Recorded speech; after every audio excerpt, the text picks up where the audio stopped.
En République démocratique du Congo, les présumés assaillants des attaques perpétrées dans la capitale congolaise ont été présentés ce vendredi 28 juillet à Kinshasa.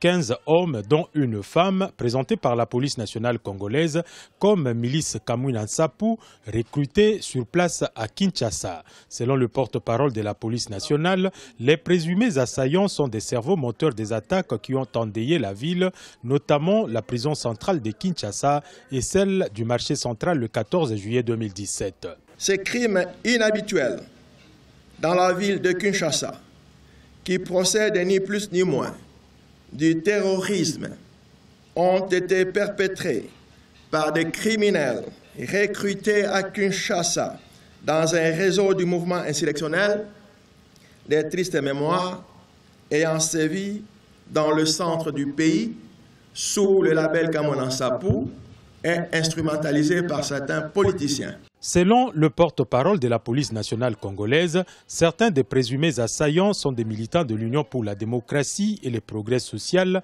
principal parti de l'opposition congolaise. Pour les dirigeants de cette formation politique, la présentation de ses compatriotes est une mascarade. Je rappelez-vous, quand il y a eu des attaques sur la prison de Makala, le ministre de la Justice avait annoncé à la face du monde, devant la presse tant nationale qu'internationale, que ces gens-là étaient les adeptes de Bundu Dia Kongo. Et fort malheureusement, aujourd'hui, comme ils veulent à tout prix en finir avec l'IDPS, c'est comme ça qu'ils sont en train de multiplier les scénarios. Si elles veulent se servir de ça pour attaquer l'IDPS, je pense que nous sommes un parti politique bien organisé. Nous n'allons pas nous laisser faire. À en croire la police nationale congolaise, la piste des adeptes de Bundu Dia Mayala, une secte politico-religieuse, est donc écartée. Qualifiés par le porte-parole de la police nationale de terroristes, certains des assaillants sont encore en fuite.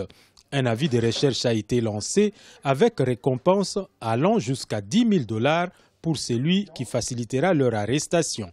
Nombre d'observateurs estiment par ailleurs qu'il revient à la justice d'établir l'identité et les rôles de chacun des présumés assaillants présentés.